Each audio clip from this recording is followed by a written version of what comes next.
You're listening to The Secrets of Doctor Who, where we discuss everything about the hit BBC series Doctor Who, and today we're discussing the third Doctor story, Invasion of the Dinosaurs. I'm Dom Bettinelli, and joining me today is Jimmy Akin. Hey, Jimmy. Howdy, Dom. Folks, remember to like The Secrets of Doctor Who wherever you find us online, like on our Facebook page at facebook.com/Secrets of Doctor Who.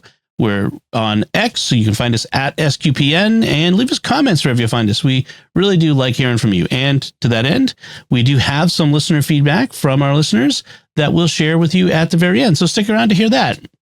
And with that, Jimmy, can you give us a recap of what happens in Invasion of the Dinosaurs? This week, the third Doctor and Sarah Jane land in London, but it's curiously deserted. It turns out they've landed in the middle of a scientific conspiracy.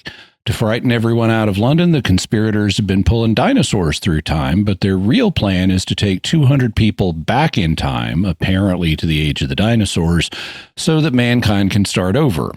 This will result in generations of humans being wiped out of existence. But because they wanted good people to restart the race, the kind of people who might object to generations of humans being wiped out of existence, the colonists think that they're on a spaceship going to a new planet. The conspiracy includes a minister of parliament, a scientist, a thug, a general, and even Captain Yates. There's lots of running around and shaky dino props, but in the end, the Doctor, Sarah Jane unit, and the colonists break into the conspiracy headquarters. The scientist throws the switch that starts the transfer of central London back in time, but being a Time Lord, the Doctor throws the switch back, only for the MP and the scientist to accidentally send themselves back in time. The general is court-martialed, and Captain Yates is allowed to take extended sick leave and resign quietly. The end. That is a good condensation of 6 episodes, because that's about everything that we need to know. Mm-hmm. What's your overall impression of this one, Jimmy? Oh, I like the fact that it focuses on Mike Yates, who gets very little focus except towards the end of his time on the show. He was one of the unit regulars from the very beginning of the third Doctor's time, but he's consistently overshadowed by the Brigadier and Sergeant Benton. And so they have gotten more focus. And Mike has been, even though they tried to develop, him as a possible love interest for Joe Grant, it never really took off. And so he's actually our first companion to go bad. But he's not fully bad in this. He still has principles. He's not going to kill the Doctor or allow the Doctor to come to harm. He just thinks he's working for the good of mankind, and he's very self-effacing about it. At one point, it's pointed out that he's in unit headquarters and temporary headquarters, and they don't know if they'll all be taken back in time with the rest of London. They're on the edge of the zone. And he says, well, what happens to me isn't important. It's the important thing is that the human race gets a new start. And so he's okay with being wiped out of existence. All of this is coming on the heels of the Green Death, the Green Death with the worm, the maggots, where he was hypnotized by the computer boss and forced to, under hypnosis, to attempt to kill the Doctor. And so he's been on sick leave since then. And while he was in sick leave, he got involved with these Operation Golden Age people. And we will see him again. He is going to come back in the Doctor's final story, Planet of the Spiders. Yeah. And that'll continue his redemption arc. Right. I do remember that because we'd already watched that one. Mm-hmm. The Dino, you asked what I thought of the episode. It's 6 parts. It's long. It's not a good 6-parter. There's lots of running around, and the dinosaur props, especially the Tyrannosaurus, are particularly bad. The Tyrannosaurus, the others actually aren't that bad. I mean, the Brontosaurus, the Stegosaurus, they're okay, but the Tyrannosaurus is terrible, and it's the only meat eaters, so that's the one they rely on the most. Yep. The it had lots of Land of the Lost vibes. It's much worse than Land of the Lost. I guess. Yeah, it is. It is. I mean, the era that they're in, Hollywood had better special effects than the BBC did. It's clearly, and so they weren't doing great with it. There are also story problems with this. The only now they do have one guy, a medieval peasant from the time of King John, who shows up, and I actually like him. He's a good character. He's only in one scene, but he's a good character. He's entertaining. He thinks that a witch has caused him to be transported to some place where there are these horrible monsters, the dinosaurs. And he's like, I'm going to tell the priest and she's going to get burned. And he thinks the doctor's a wizard who can send him back, which the doctor can't. But so the peasant is a kind of a nice guy, but he's the only person he's the only thing in this from any period other than when the dinosaurs were alive. And the peasant is in episode 2. So by the time we get to episode 6 and learn what the plan is, we've forgotten about the peasant. And so it's apparently the Operation Golden Age people are planning on taking people back to the time of the dinosaurs. And I'm like, okay, number one, if that's true, you're putting people on Earth with dinosaurs. I mean, that's not really healthy. You were using the dinosaurs to scare people out of London because of how dangerous they are. Yeah. And number two, if that's when you're putting people, you're putting them on Earth without adjusting the asteroid that's going to kill them all. I was thinking the same thing. Yeah. And if you did, number three, if you did adjust the path of the asteroid that's going to kill all the dinosaurs, then they're all going to survive alongside humanity. What the heck do you think you're doing?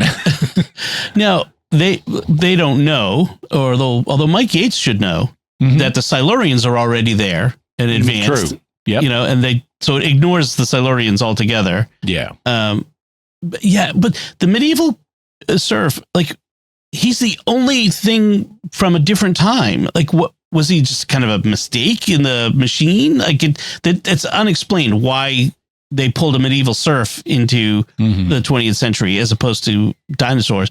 So I thought it was a bit odd. I suppose they were trying to have this idea of, hey, time travel, it's not just dinosaurs emerging from nothing. Maybe he was an early experiment or something. Yeah. Because they would have, presumably, if you invented this time travel technology, you wouldn't immediately test it on dinosaurs. Right, I guess. So my overall impression is I really liked the idea of taking a regular and making him a part of the bad guys. Like, that was a nice twist that we hadn't seen before. So I thought that was good. Everything.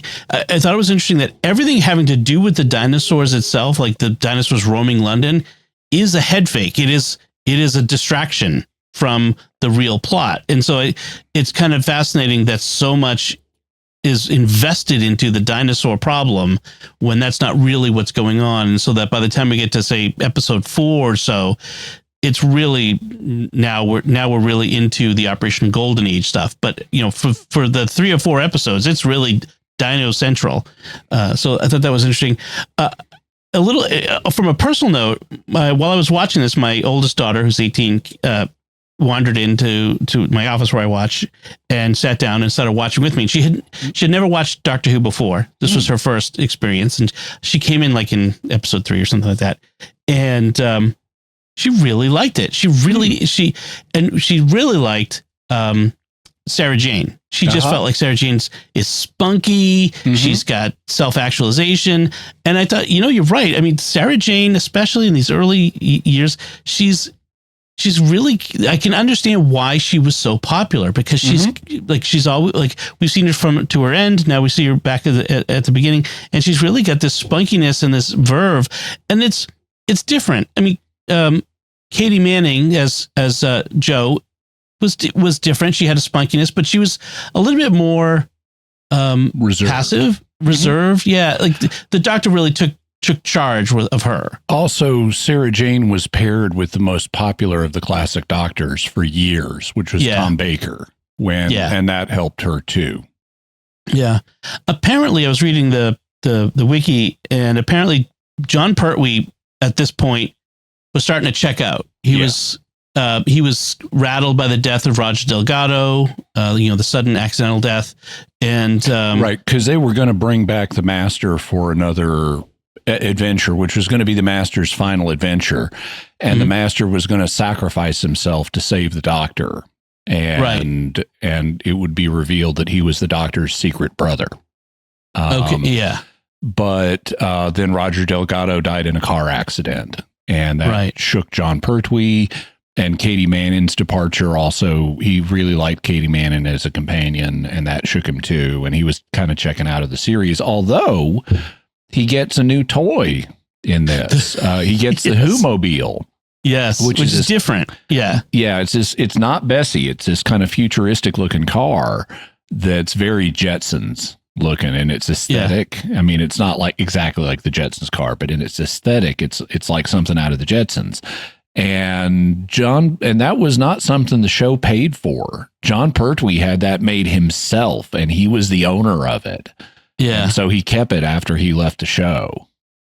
It was kind of a thing in the late 60s, early 70s, these sort of one-off space custom cars. Yeah, like the Batmobile, and but even just outside of a TV show or a movie, but in shows they would have the cast would get this really groovy custom car that would be wild, and it was kind of funny because as I was watching it with my daughter, we were like, what purpose does this car serve that a regular car just wouldn't do? But John Pertwee wanted to tool around London in this really cool futuristic James Bondish car, and power to him. It also later will fly. Oh, will it? Oh, that'll be fun. I'm looking forward to that. Also, a giant plot hole, or a giant hole in the plot, shall we say, the Operation Golden Age, was apparently none of the people that they had selected to go to the new planet would be astronomers, because as soon as they looked into the night sky, they'd say, that night sky looks awfully familiar. Yeah, I'm thinking that the Golden Age conspirators were not expecting their story to hold up once they got everyone to the past. That people would look up and say, "Oh, that's Earth's moon, and that's a T-Rex, and that's a Brontosaurus." Yeah, and by that point, it would be too late for them to do anything about it. Although they also had apparently told them that there would be primitive people on this planet, that it would be their job to guide. And I'm not sure if the writers knew this, but there were no primitive people in the Age of the Dinosaurs. So that would give it away too. They all believe that, what was it, the Raquel Welch movie where, the 10,000 BC? 1 million BC. Yeah. Maybe, are we sure they would intending to go back to the Age of the Dinosaurs, or maybe they don't say, but I'm like, if you're doing a time travel story focused on the Age of the Dinosaurs and you're telling me you're sending people back in time and you don't specify some other time, the viewer is entitled to assume you're sending them back to the Age of the Dinosaurs. Right. I was a little, upon turning it on, starting it. Also, by the way, if they're not sending them back to the Age of the Dinosaurs, they've got a problem at the end of the story, because Minister Grover and the scientist Whitaker both do go back into the past, and if they're back in the Age of the Dinosaurs, we can assume that they're safely eaten. Yes. But if they were just sending people back 100 years or something like that, they have the knowledge to change human history at that point. Yeah, I was assuming it was far back to primitive man, but maybe even further. I kind of wish they'd given us a shot of, like, Nuhu would give us a shot of Grover and bad scientists running through the forest with the implication. That would have been fun. I was a little surprised starting the first episode, like, why is this in black and white? I thought we don't do black and white anymore. But apparently this is one of the few remaining stories where they're missing part of, they were missing part of the original tapes. They'd erased part one, the BBC, but in 1983, a 16 millimeter black and white tele recording was found. Someone recording they're sitting up a camera recording their TV, basically, I guess. So that's why episode 1, part 1, is in black and white. Yeah, they haven't colored. There's another one that's like that too, but they colorized it. That would be fun to see. Yeah, I do much prefer the colorized the color version of the other 5 episodes. We start in a London that is completely empty, and apparently the film crew didn't get permission to film places. They just kind of went very early on a Sunday morning and shot in all these places without, getting the proper permits and that sort of thing. I thought that was kind of funny. And the doctor actually says, "Oh, it must be Sunday," because everyone knows that in Great Britain, Great Britain always closes on Sunday. Yeah. Which gets referenced later on by the 11th Doctor when he says he never lands on Sundays because nothing ever happens on Sunday. It was in the Amy Pond era, I think he says. I thought it was the 10th Doctor, but I could be mistaken. Maybe I thought it was the one where the one where the Doctor stayed. He does say the lodger. He does say in that Sundays are boring, I think. Yeah. No, the one where he with the black cubes, the invasion of the black cubes. Oh, the slow invasion. Power of 3. Power of 3. Right. I thought it was in that one, but I could be mistaken. So you have this gum chewing thief, because I just want to point out, because it's such a great trope.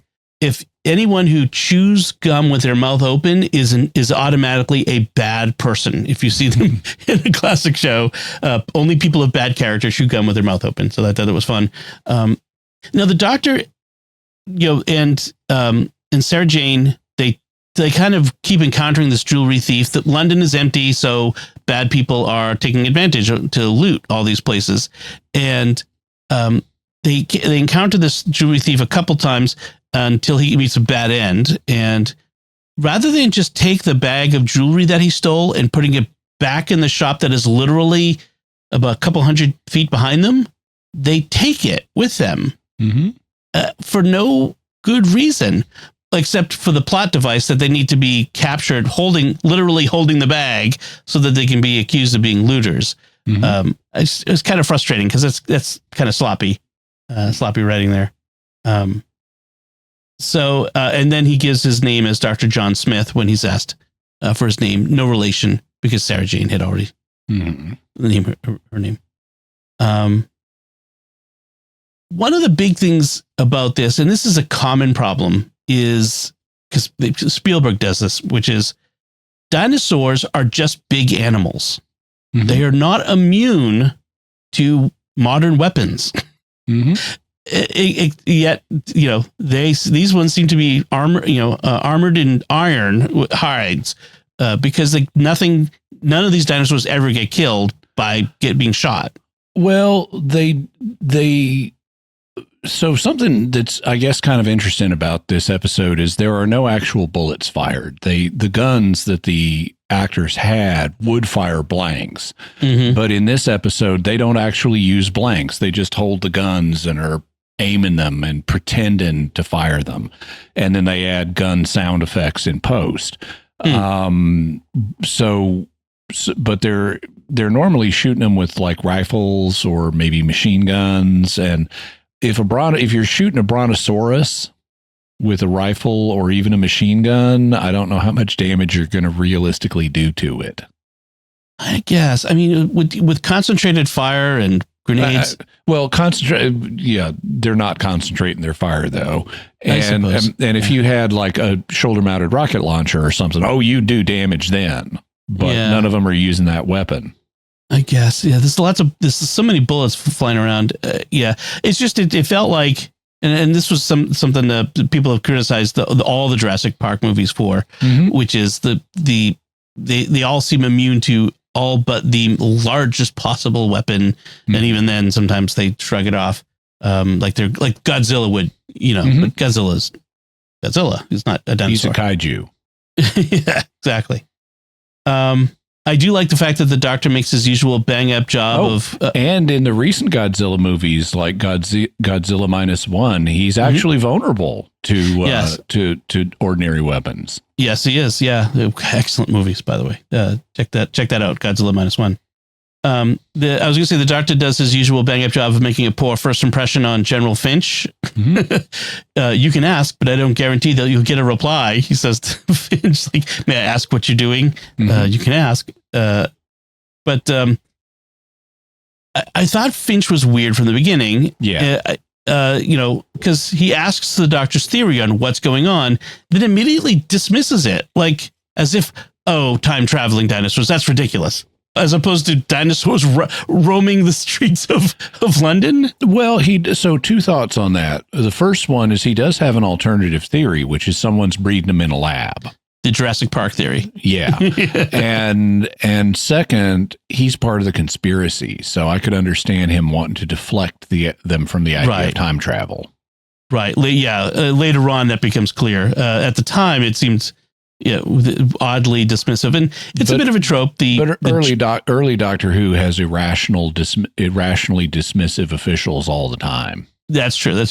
And like I said, I was going to say there's often a trope of the general who thinks he knows everything and doesn't. I mean, that's it kind of reminded me a bit of Montgomery, the World War II general. The officious swagger stick, the mustache. He wasn't very tall. He kind of had a Monty feel to him.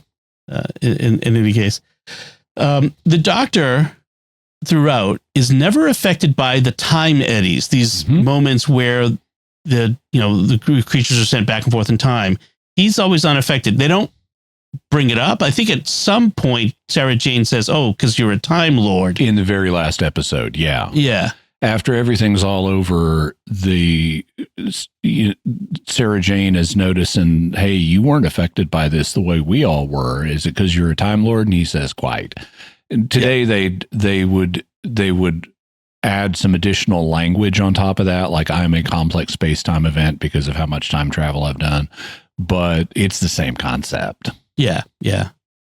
The story feels kind of a bit of a 1970s era commentary on, like Green Death was. Environmentalism, right? Overpopulation, environmentalism, and because you get a little bit of spouting of that from the various conspirators involved in the conspiracy. Well, and they have that whole reminder room on the spaceship to play, propaganda tapes to people. Yeah. And, this is something that I'm okay with them exploring because these were the concerns of the time. And they make the point, if you're, the Doctor flat out says it, take the world you've got and make something better. What you shouldn't be doing is pulling dinosaurs from the past and sending people into the past to wipe out humanity. Right. That's not the right way to do it. So it's not like deep ecology people today who would like to see humanity not here or much smaller or things like that. Imagine what you could have done with the technology that they had to take toxic waste or something and transform it or, transport it into the sun or, whatever. But instead, no, let's come up with a plan to wipe out humanity and have just a few of us special people remain, because always, they're always the ones who should survive. Sarah Jane is pretty smart throughout this. She's the one who figures out that Whitaker, the scientist, is involved, and no one believes her except Finch, who believes her because he knows. Yeah. And then she figures out that there's a doomsday bunker with a nuclear reactor built somewhere under London, being used by the bad guys as their power source. And she finds it. Yep. By the way, and in regard to that, so she goes to see Grover at his office, I guess, in a Parliament building or some building. And she's asking about, could there have been like, I heard, she says, I heard years ago about a plan to build a bunker for for ministers of parliament, what in America would be called a doomsday bunker, which we actually have multiple ones of. And Grover says, oh, yeah, there was, I heard about that too. It was back during the Cold War, but I don't think it was ever built. And I noticed that back during the Cold War. So this is definitely endorsing the 1980s theory of the unit date and controversy. Because otherwise they would have been in the middle of the Cold War, and they were implying that it's ended by the time the third Doctor is set. Yeah, I noticed that too. That was an odd way of phrasing it, but yeah, now that makes sense. That if they imagined a 1980s without the Cold War, that would have been nice.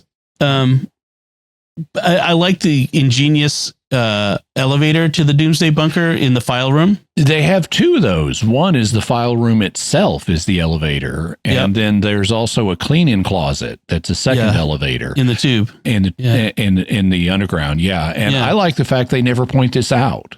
They just show the characters using the elevators as these rooms as elevators. And no comment is made on it. And I really like that. They trust the audience to figure it out without a verbal explanation.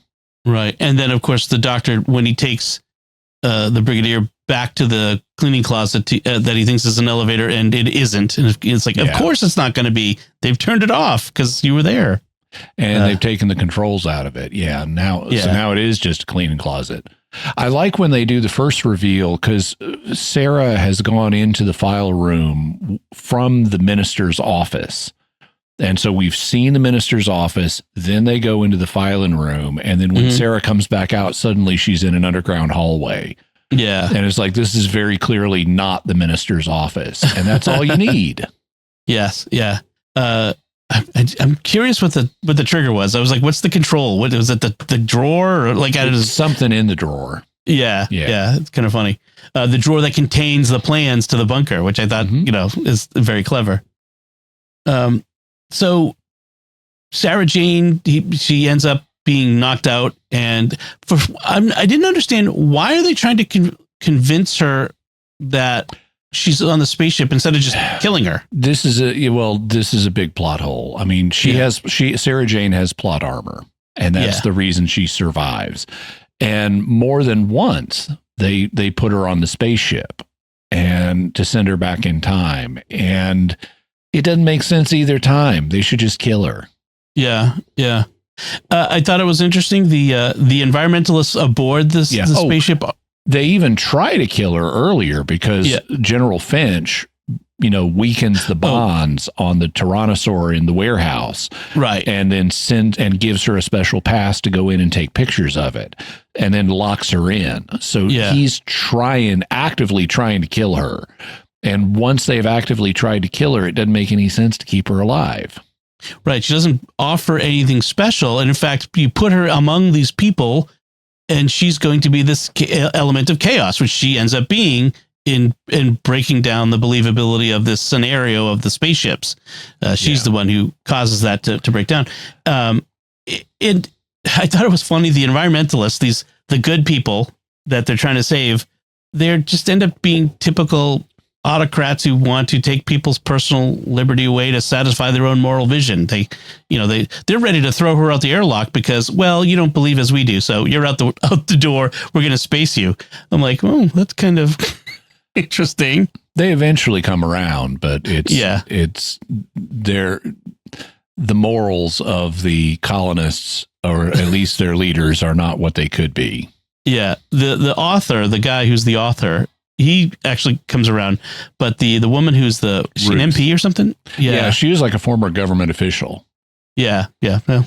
By the way, while we're mentioning the dinosaur in the warehouse, it's a T-Rex. And one of the things that I like about that, even as bad as the T-Rex model itself is, or puppet itself is, I like when it's breaking out of its chains, and it's busting up the warehouse, and it's going to break out of the warehouse. But one of the things I like is they have these steel girders up by the roof of the warehouse. And I don't know how much thought they put into this, but when the T-Rex, I don't know that they put this on the girders for the reason I'm thinking, but when the T-Rex, it's tall enough that it's busting out, it's messing with these girders and causing them to fall.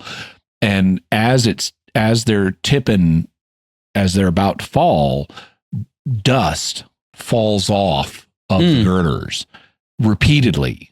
And so it's like, okay, I don't know that they're doing it for the reason I'm thinking, but there would be dust on girders that no one has touched in years. Yeah. And if you're causing those girders to sway back and forth, that dust would come off. And so I liked that. Right. Yeah, the dinosaurs were kind of I think they were a combination of stop motion and people in suits. They were, at different times. Because they were originally all meant to be stop motion, but they couldn't. It's not actually stop motion. It was meant to be stop motion, and they couldn't afford it, so they used rod puppetry and stuff to move them. Okay, yeah, okay, that makes sense. The pterodactyls were actually ended up being amusing because they were very small. They were very small, and those were practical puppets. Yeah. Just the one where it's trying to come in and get the doctor in the closet was kind of funny. The brigadier, the doctor comes up with after he gets out of the bunker, he goes back to the brigadier and says, "Hey, there's a bunker under central London. That's where they're hiding out." And the brigadier finds that story unbelievable, while dinosaurs are roaming about London. Like, after all this time, brigadier, as the head of unit, you cannot be credulous or incredulous about these things. So they can't kill the doctor, the conspirators. So they end up trying to frame him as the guy behind it, which doesn't seem very plausible. I guess they don't know the doctor very well or know his relationship to the brigadier. Yeah. Although the brigadier seems to give in.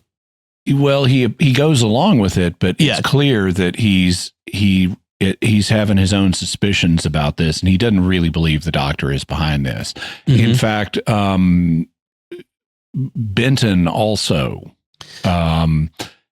and the brigadier both do not believe that the doctor is responsible for this, and they both effectively mutiny. The great moment with Benton, by the way. There are two. Yeah. One is when Yates has ordered, it's like, I think Finch has ordered Yates to have the doctor locked up, and Yates then passes the order on to Benton, and Benton tells the two guards to go fix up a cell for him. And then as soon as the guards are out of the room, Benton is like, "Well, doctor, I guess you better get on with it." And the doctor's like, "What? You better get on with overcoming me. I mean, don't you want to use that Venusian Uja of yours?" And he does. It's sort of like a Vulcan neck pinch on him. Yep. So Benton just volunteers to let the doctor knock him out so that he'll have a plausible cover story for how he got away. And then later, there's a nice reveal where the brigadier is talking to Benton over the radio about sending in reinforcements. And as soon as we get the reverse angle shot with Benton, there's Finch standing right behind him. And Benton is like, "I've got to send those reinforcements." And he's like, "No, you don't." And they get in a fist fight. And Benton has has General Finch over this table, and the general is saying, "You'll be court-martialed for this." And Benton is socking him and saying, "Yes, sir. Very sorry, sir." And later on, he makes a remark about it's not often a sergeant gets to sock a general. Yeah. Yeah. Benton may be, after the brigadier, my favorite unit soldier. I mean, he's what was the one where they were at like a college, like Oxford or something, and Benton was there with the doctor. I forget what it was. It was a while ago, but Benton just seems to step up each time, and trust the doctor, does the right thing. So I really like that. He is a great character. I love when he finally gets inside the TARDIS after having worked with the doctor for years. He's just looking around, and he does look a little awestruck by the sight of it. And then I think it's the doctor says to him, "Aren't you going to say it's bigger on the inside?" And he says, "Well, I should think that's obvious." Very grounded, Benton is. So there's also a nice bit where the brigadier at one point tells Benton, well, don't just stand there, Benton, go and put yourself under arrest, because he's just gotten orders from General Finch. And so, well, put yourself under arrest. It's like he's not seriously expecting this order to be followed. Yeah.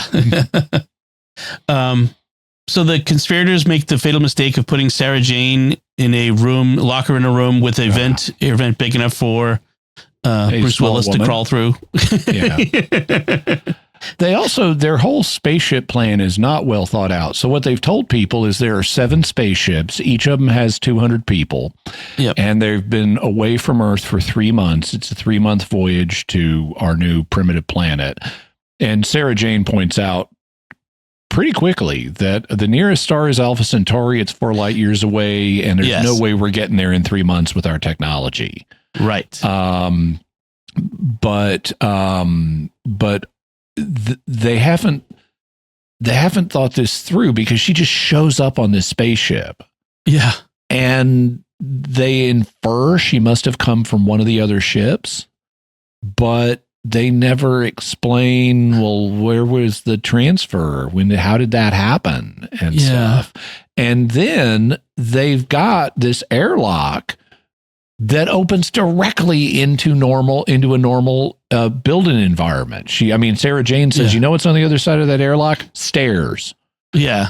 And so all anybody has to do is open the outer door to the airlock, and you don't have to worry about pressurization or anything like that. And it's going to be immediately obvious that we're not on a spaceship. And these guys are even dumber, because at some point, Sarah Jane sees a person one of the conspirators, in a modern business suit, come through the airlock into the spaceship to get a drink of water and go back out. And it's like, okay, if you're really trying to fool people into thinking they're on a spaceship, you don't just do that. Don't put the water bubbler on the fake spaceship. Yeah. And similarly, when she's trying to convince them that there are no other spaceships, and that this is when Adam, the former author, makes contact over the radio with who he thinks is one of the other spaceships. And he says, I need to talk to Minister Grover. And so they do this charade of a spacewalk where Grover comes through the airlock and he's wearing a spacesuit. And then Adam helps him take off the gloves for the spacesuit and stuff. And I'm going, okay, those gloves are not going to be frigid. You would touch him and immediately go, wait, this is room temperature. Right. And they just have not thought through this. Let's convince people they're on a spaceship very well at all. And as Sarah Jane points out, she's got a head wound that she sustained, when the dinosaur was loose. I like that. She got a cut on a bump and a cut on her forehead from when she was trying to take pictures of the T-Rex. And then they put her in they knock her out. They have these lights that they sit her in front of that somehow make her go unconscious. And then she wakes up on the spaceship and they tell her, we left Earth 3 months ago. And then at first she doesn't know whether to believe that, but then she feels her forehead and feels the bump and the cut. And this is very much like, I wouldn't be at all surprised if they took this from the movie 36 Hours with James Garner, which was a World War II drama, where it's leading up to the invasion of Calais on D-Day.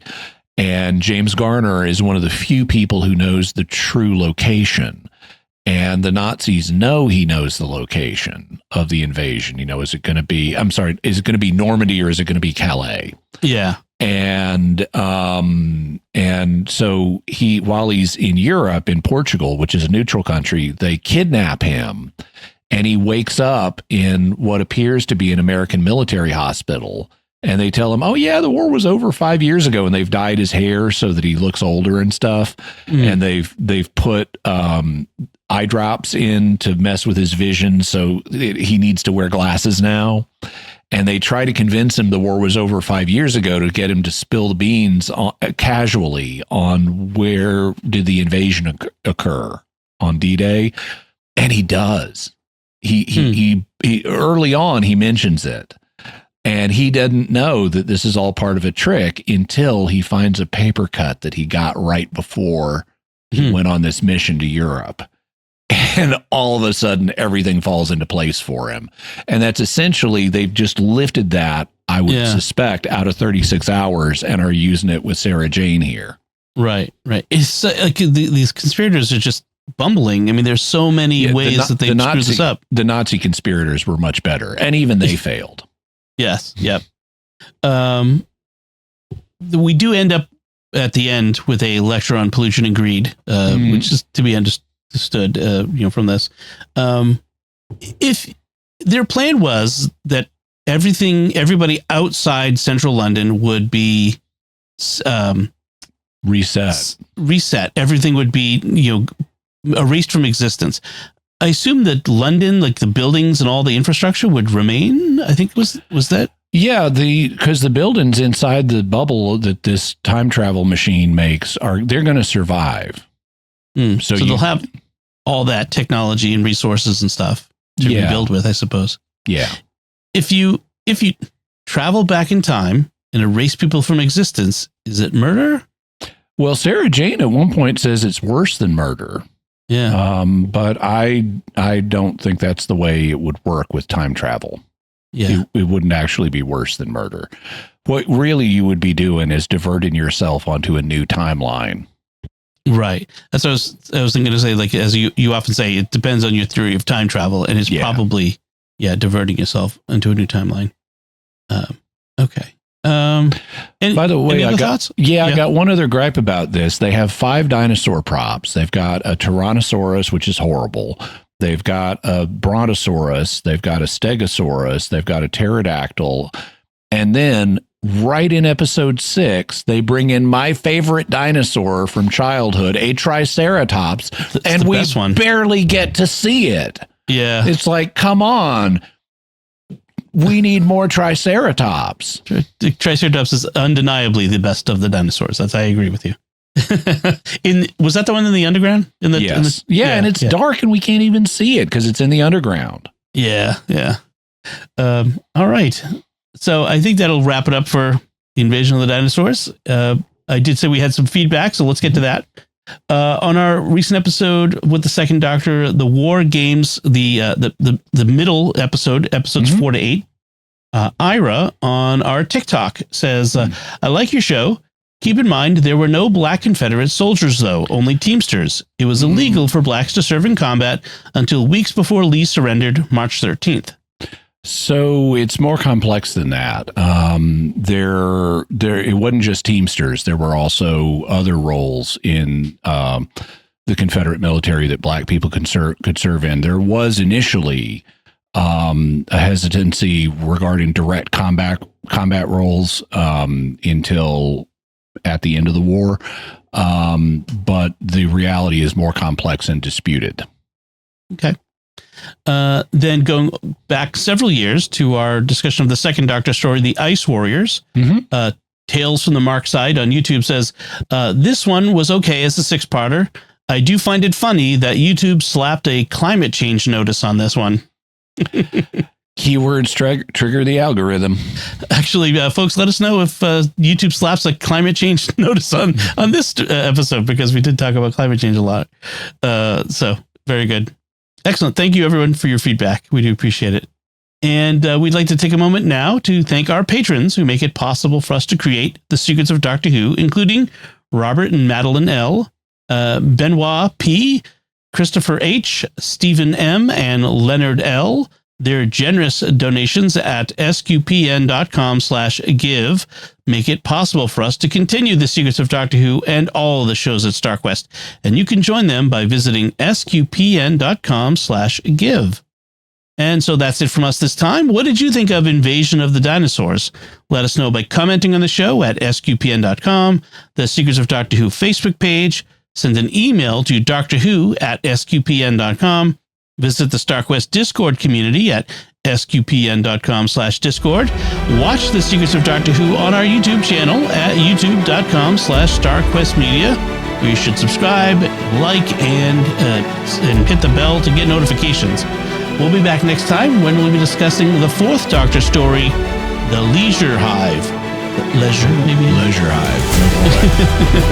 Until then, Jimmy Akin, thank you for joining me and sharing the secrets of Doctor Who. Thanks, Tom. And once again, I'm Dom Bettinelli. Thank you for listening to The Secrets of Doctor Who on StarQuest. And remember, not many sergeants get the chance to punch a general on the nose.